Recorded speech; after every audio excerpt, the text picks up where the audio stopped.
I was standing by the gift table, holding a baby blanket I'd spent 2 weeks crocheting, when my younger sister tapped her glass and said, "I have something to tell you all." The room quieted instantly. Dozens of faces turned toward her, some curious, others already bracing for drama. But no one, not even I, could have expected what came next. Sabrina Carter was glowing, 8 months pregnant, wearing a silky pale blue maternity dress that probably cost more than my monthly rent. She looked every bit the center of attention. The decorations in our parents' living room were ridiculous. Pink and blue streamers, a towering diaper cake, and party games that had already dragged on too long. But this was the crescendo. She placed one hand on her belly, looked directly at me and said, "The father of this baby is Noah Monroe." There was a moment of pure silence. Not shock, silence. And then it hit me. Gasps, murmurs, chair scraping. I couldn't breathe. Noah Monroe. My husband. My dead husband. My heart dropped so hard it felt like it cracked something inside me. I gripped the edge of the table just to stay standing. I wanted to scream, to laugh, to fall through the floor. Instead, I stood there frozen as Sabrina continued, her voice clear, rehearsed, and disturbingly proud. "Since this baby is Noah's only child," she said, "I have the right to half of everything he left behind, his estate, his accounts, his downtown apartment. My child deserves his legacy. Half of everything. Half of the $12 million my late husband left behind after building a tech firm from scratch. Half of the home we lived in together. Half of the life I had been trying to hold onto since he died." I looked at my parents, expecting at least some trace of confusion or outrage. But their faces, they weren't surprised. My father's mouth was tight, arms crossed. My mother was holding Sabrina's hand like it was the most natural thing in the world. They knew. They already knew. I opened my mouth, but no sound came out. My body was shaking so violently I had to press both palms against the table. The blanket in my hand slipped to the floor. Sabrina turned to me with that infuriating half-smile she always wore when she got exactly what she wanted. "I didn't want you to find out like this," she said, her tone syrupy sweet, "but you deserve to know. And so does everyone else." The room was spinning. My skin felt hot and cold at the same time. I backed away slowly, then bolted through the crowd, bumping shoulders and knocking over a plate of cupcakes without even noticing. Someone called after me, maybe my mom. I didn't turn around. By the time I reached my car, I was crying so hard I couldn't get the key into the ignition. The sound of my heartbeat pounded in my ears like war drums. I finally drove off, the blanket still on the floor behind me, party decorations fading in the rearview mirror. I didn't know what hurt more, that Noah had betrayed me, that my sister had done this, or that my parents had stood behind her with pride. But what I did know, even in that moment, was this: whatever they'd started, I was going to finish. The drive home was a blur of taillights and tears. I couldn't remember the turns I took or the traffic lights I ran. When I finally pulled into the driveway of the house Noah and I once called home, I sat in the car for nearly 20 minutes, unable to move. Everything inside me felt broken, twisted in a way that would never be the same again. That night, I didn't sleep. I didn't eat. I just sat on the edge of the bed staring at the photo of our wedding day. His smile so wide, his hands around my waist like I was the center of his world. I traced the outline of his face with my finger and whispered, "Why?" At 2:13 a.m., my phone lit up. It was Sabrina. A photo. Noah and Sabrina. In a hotel room, his arms around her waist. Her phone in the mirror, capturing the kiss. My stomach turned so violently I barely made it to the bathroom in time. When I came back, another message was waiting. Another photo. This time at a restaurant I didn't recognize, their fingers intertwined across the table, smiling like they didn't just destroy someone. Then came the texts. "I don't love her anymore. After the divorce, we'll tell everyone. I want a life with you and our baby." Each one landed like a hammer to the chest. Each one chipped away at the version of Noah I had believed in, loved, cried for, mourned. The timestamp stretched back 6 months.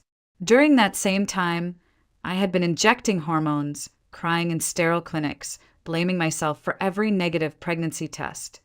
I remembered the way Noah would hold my hand during appointments, tell me not to stress, promise we'd try again next month, all while sneaking away to hotels with my sister. At 4 a.m., I found myself in the nursery we'd started to prepare before giving up. The paint samples were still taped to the walls. The crib was half assembled, gathering dust. I sat on the floor and stared at the tiny shoes I had bought out of hope. Now they looked like artifacts from another life. My phone buzzed again. "I know this is hard," Sabrina had written, "but we can make this work. You and I are still sisters. That baby is your blood too." I didn't reply. I couldn't. Instead, I deleted every message and threw the phone across the room. It hit the wall with a sharp crack, the sound echoing through the empty hallway. I didn't even check to see if it broke. That night, something in me began to shift. The grief was still there, sharp and raw. But under it, something darker had started to bloom. Resolve. They wanted to drag me into their lie, force me to play along, hand over half of Noah's legacy to a child I had no reason to trust. But I wasn't going to crumble the way they expected. They thought they knew me, thought I was too soft, too obedient, too desperate for their approval. They were wrong. At exactly 6:04 a.m., the phone rang again. I had just managed to close my eyes for the first time all night when the screen lit up with Mom. I stared at it until it stopped ringing. A minute later, it rang again, Dad. I answered on the third call, half out of habit, half because something in me wanted to hear their excuse. What I got instead was strategy. "Valerie!" My father's voice was firm, emotionless, like he was reading from a memo.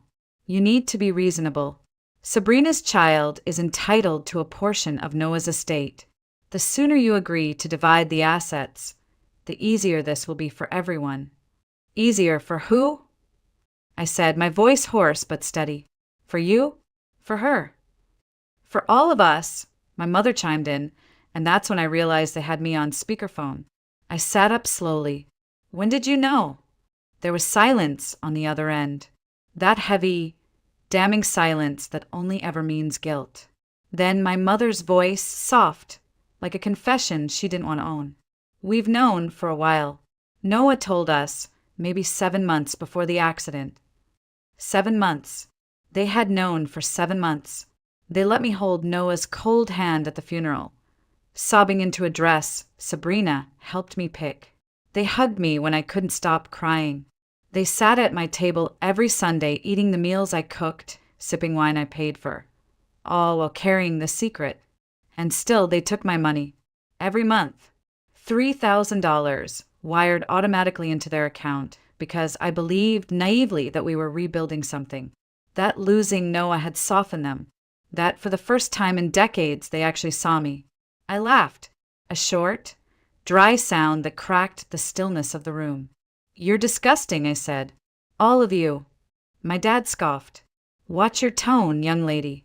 You think this is easy for us." "No," I snapped. "I think this is exactly who you are, and I'm the idiot who kept hoping you'd change." I hung up and immediately opened my banking app. I deleted the recurring transfer in 2 taps. It felt surgical. Clean, like cutting off a tumor. Let Sabrina take care of them. Let their golden girl pay their bills with her non-existent smoothie business and half-finished life coach certification. Let her feed them lies along with whatever leftovers she scrapes together in that dingy apartment across town. As for me, I was done pretending I still belonged to that family. That night, I packed up a box of Noah's things, his watch, his favorite hoodie, the framed photo from our honeymoon, and shoved it into the back of the closet. I couldn't look at him anymore. Not yet. Maybe not ever. But I knew this much. The next time they came for me, they'd find a different woman waiting. 3 weeks passed. I didn't hear from my parents again. Not directly, at least. But Sabrina? She was relentless. At first it was more photos, then voicemails, some sad and trembling. others sharp with entitlement. I stopped listening. I stopped looking. I stopped feeling, until the letter came. Thick envelope. Formal font. A law firm I didn't recognize. I opened it on the kitchen counter, the same spot where Noah used to cut vegetables while humming under his breath. My fingers trembled. Inside was a copy of the legal complaint. Sabrina Carter, plaintiff, filing for a 50% claim to Noah Monroe's estate on behalf of her unborn child. It used the word voluntarily in describing the division she expected from me, but it read like a threat. The letter said I had 10 days to respond. I didn't cry. I didn't scream. I walked to the sink, turned on the cold water, and let it run over my wrists until the numbness crawled back up my spine. Then I pulled out my laptop and started looking for an attorney. I didn't need a bulldog. I needed a surgeon, someone who could dismantle a lie without missing a single cut. It took 4 days, 5 consultations, and 1 phone call that ended with me slamming the laptop shut in tears before I found Marcus Kellerman. His office was small, lined with law books and silent trophies. He listened carefully, taking notes with a fountain pen, not interrupting once. When I finished talking, he looked up and said, "Your sister's going to regret putting this on paper." "But she has proof," I said. "Photos, texts my parents will testify." He nodded, his face unreadable. "They'll make the court sympathetic, especially since she's carrying a child. Judges don't like leaving babies out in the cold. So I don't stand a chance." I didn't say that. He flipped a page in my file. I said she'll make the court sympathetic. But sympathy doesn't override fact. And truth has a funny way of surviving the mud. I exhaled just barely. Marcus agreed to take the case. Told me to forward every text, every voicemail, every email. We would build a timeline. Reconstruct Noah's assets. Review the trust and its contingencies. He was calm, precise, and expensive. I didn't care. That night, as I prepared the documents he asked for, my phone buzzed again, an unknown number. I almost ignored it, but something in me paused. I answered. "Is this Valerie Monroe?" a woman asked. Her voice was calm, controlled, but underneath it, something cracked. "Yes. Who's calling?" "I'm Evelyn Monroe," she said. "Noah's mother." The world tilted again. I reached for the countertop like I had during the baby shower, my knees suddenly soft. I was told she died. There was a pause. "Noah told you that," she said. "He lied. About many things. And if you're willing, I think it's time you knew the rest." We met the next morning at a small cafe tucked between a florist and a consignment shop downtown. I got there early, more from nerves and punctuality, and sat in the corner booth furthest from the door. My coffee cooled untouched. My fingers wouldn't stop shaking. When Evelyn Monroe walked in, I recognized her instantly, not because I had seen her before, but because she looked like Noah. The eyes, the posture, even the way she moved, graceful but guarded, was him. For a second, my throat tightened and I had to look away. She sat across from me, setting her leather bag gently on the seat beside her. No makeup, hair pulled into a simple twist. A woman who didn't come to impress, only to be heard. "I was at the funeral," she said softly. "Back row. Black veil. I left before the service ended. I didn't think I had the right to mourn him publicly." I remembered her now, a quiet figure in the shadows that day, one I'd chalked up to distant family or neighbor. I never imagined. "He told me you were dead," I whispered. Evelyn's lips pressed together, not in anger. Something sadder, something older. Noah had his reasons for cutting ties. They weren't all unjustified, but lying about my death, that was cruel even for him. I looked at her then, really looked. There were years of pain in her face. A woman who had survived more than just her son's betrayal. "I heard what your sister's doing," she said, pulling out a worn envelope from her bag. "And I can't stay silent. Not again." She slid it across the table. Inside were hospital records. Hartford General, dated 11 years ago. I scanned the pages, my pulse pounding louder with every line. Complete azoospermia. Permanently sterile. No natural conception possible. The words blurred for a second as my vision fogged. I had to reread them. This isn't possible, I muttered. We spent years trying to have a baby. Fertility specialists, hormone injections, tracking cycles. He held my hand through every appointment. He knew, Evelyn said gently. He got the diagnosis at 26. He was devastated. It was the last thing we ever talked about before we stopped speaking. A part of me crumbled right there in that booth. The grief, the guilt, the months I spent thinking something was wrong with me, they all unraveled into a new shape: rage. I had lived in silence, blamed my body, begged the universe for something no one knew would never happen because he'd already decided I didn't deserve the truth. Evelyn reached across the table, her hand soft and trembling. I know it doesn't undo the betrayal, but if Sabrina's child isn't his, you deserve to know, and the court needs to know. I nodded slowly. Would you be willing to take a DNA test? If they ask for confirmation. I came prepared for that, she said. I'm not afraid of the truth anymore. For the first time in months, something inside me shifted. Not peace, not yet, but clarity, the kind that steadies you after a long, disorienting storm. I left that cafe with the envelope pressed to my chest like armor. Noah had built a house of lies, but I was done living in it. The courtroom was colder than I expected, not in temperature, but in energy, the kind of cold that sinks into your skin and settles in your spine. I sat at the defendant's table, eyes locked straight ahead, trying not to look at the woman sitting just a few feet away from me. My sister, Sabrina Carter, wearing a black wrap dress, minimal makeup, and an expression of polished grief. She held the baby in her arms like a shield. My parents were behind her. My mother's hand rested on Sabrina's shoulder, while my father leaned forward with quiet intensity, the kind he used to reserve for job interviews and tax audits. Across the aisle, Marcus Kellerman flipped through his notes, calm and meticulous as always. She's rehearsed, he said under his breath, but truth doesn't need rehearsal, just timing. When the judge entered, everyone stood. The sound of heels and polished shoes against linoleum echoed like gunfire. Opening statements came and went. Sabrina's attorney painted a heartbreaking picture: a widowed sister, pregnant with the only child of a man gone too soon. She spoke about legacy, about responsibility, about family. She even cried on cue. And then it was her turn to speak.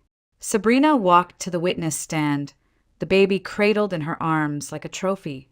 Her voice quivered just enough. Noah loved me. We didn't mean for it to happen, but sometimes love doesn't ask for permission. We were planning to tell Valerie after the divorce. She dabbed her eyes with a tissue. All I want is what's fair for our child. He deserves his father's name, his home, his inheritance. The judge nodded, neutral. Thank you, Ms. Carter. Mrs. Monroe, your counsel may proceed. Marcus stood slowly, adjusting his tie. Your Honor, we have reason to believe that Ms. Carter's claims are not only misleading, but entirely false. We request that this court consider medical documentation relevant to Mr. Monroe's reproductive health. He handed a sealed folder to the bailiff, who brought it to the bench. The judge skimmed through the contents, her face unreadable. Where did this come from? Sabrina's lawyer demanded. From Mr. Monroe's biological mother, Evelyn Monroe, Marcus replied, turning toward the back of the courtroom. Who is present and willing to testify. Gasps rippled across the room. Sabrina's head snapped up. Her lips parted slightly, and for the first time that day, her composure cracked. Evelyn stood. She looked older than she had at the cafe. Perhaps it was the lighting or the gravity of the moment, but her voice was clear. Your Honor, I'm here to provide a DNA sample. If this child is my grandson, I will not stand in the way of his rights. But if he is not, the truth deserves to be known. The judge nodded once. DNA testing is hereby ordered. This court will reconvene when results are available. Sabrina looked like she was about to faint. Her skin had gone pale. She clutched the baby tighter, then turned toward her mother with panicked eyes. But for once, there was no comfort there, just quiet confusion. As the gavel struck and everyone began to rise, I remained seated for a beat longer. I wasn't shaking anymore. For the first time in months, I felt still. The courtroom was silent when the judge returned with the envelope. I could hear the faint rustling of papers, the baby's soft breathing, and somewhere behind me, a woman whispering a prayer under her breath. Sabrina sat rigid, her arms wrapped around the sleeping child. Her face was a mask, composed but too still. The judge cleared her throat. "These results confirm," she began, eyes scanning the room with clinical precision, "that there is no genetic match between the child in question and Mrs. Evelyn Monroe. Therefore, the court finds that Noah Monroe is not the biological father of the child." A sharp gasp escaped from someone in the gallery. My mother's hand flew to her mouth. My father sank back in his seat, eyes wide and unblinking. But it was Sabrina's face that held me. For the first time, there was no performance, no smug smile, just collapse. She shook her head once, slowly, then again, faster, like she could rewind the moment by sheer force of will. "That's not possible," she said, her voice barely audible. "No, those records are fake. She faked them. She made it all up." The judge held up a hand. "Ms. Carter, sit down." But Sabrina wouldn't. She stood now, clutching the baby with one arm and waving her other hand in the air like a drowning swimmer reaching for a lifeline. "I was seeing someone else," she blurted, her voice cracking. "Okay, I was seeing more than one person when Noah died. But I thought it had to be him. He had the most to leave behind." The room erupted. Gasps, murmurs, the shifting of bodies. My parents looked like statues, pale, silent, hollow. The judge raised her voice over the noise. "Let the record show that Ms. Carter admits to knowingly deceiving this court and the defendant with fraudulent claims. This court rules in favor of Valerie Monroe. All claims to the estate filed by Ms. Carter are permanently dismissed." The gavel dropped like thunder. Just like that, it was over. Sabrina sank back into her chair, her makeup streaked with tears, holding a child who had no idea he'd just lost everything his mother had tried to steal. The lie collapsed under its own weight. And the truth! It stood quietly in the light. Outside the courtroom, I stepped into the sun like it was the first time I'd seen it in months. Evelyn was waiting by the curb, a hand on the door of her car. When she saw me, she didn't say anything, just opened her arms. I didn't hesitate. We stood like that for a long time. I had walked into that courthouse with grief, betrayal, and a mountain of doubt, and walked out with something unexpected. Not revenge, not justice, just freedom. My parents caught up to me in the courthouse parking lot. My mother's cheeks were streaked with tears, her eyes bloodshot and searching. My father looked smaller, not just older, but diminished somehow, like the air around him had been pulled away. "Valerie," she whispered, reaching for my hand. "Sweetheart, we didn't know. We didn't know she was lying." I didn't flinch. I didn't even blink. I pulled out my phone, pressed 3 buttons, and held it up so they could see. Their names. Blocked. Permanently. My mother gasped. My father didn't say a word. "I warned you," I said quietly. "You chose her. And now you live with that choice." Then I turned and walked toward Evelyn, who was waiting by her car, one hand shielding her eyes from the sun. She opened the door, but paused when I approached. "You okay?" she asked. I surprised us both by laughing. Not out of joy, but something close to peace. "I think I will be." We stood there for a moment, watching the people spill out of the courthouse behind us like they were leaving a theater, as if our lives were just a show that had finally reached its final act. I reached into my purse and pulled out a keyring. One key, silver, Smooth edges. This is for the apartment, I said. Downtown. The one Noah left me. I never liked it. Too many ghosts. But maybe you'd like it. Evelyn froze. Valerie, no. I couldn't. You gave me the truth, I said. You gave me back my life. Let me give you this. She cried, quietly, the way women cry when they've been strong for far too long. It was the safest I'd felt in years. A week later, I signed over the deed. She called it too generous. I called it balance. Since then, I've started building a life that's mine. Not inherited. Not constructed from Noah's shadow. Mine. I went back to work full-time. Marcus introduced me to his wife, who got me into a hiking club. I hated it the first few weeks. Mud, sweat, the blisters, but there was something about climbing a hill alone and standing at the top that made everything below feel manageable. I took a solo trip to Vermont, rented a cabin. No cell service, no expectations. Just me, a stack of old books, and the sound of wind through trees. I cried one night, then slept 12 hours straight. It was the best sleep I'd had since the funeral. Sabrina sent a letter last month. Handwritten. The envelope was pale pink, the handwriting painfully familiar. She said she was sorry, that she had changed, that she needed help. I didn't open it. I dropped it into the trash without a second thought. Some endings don't need to be rewritten. I still see Evelyn every Sunday. We cook together. Talk about Noah, not the version who lied, but the little boy she once knew. The one who collected rocks and named squirrels. She tells me stories that soften the jagged edges. I let them. Yesterday, I packed the last of his things. A few went to charity.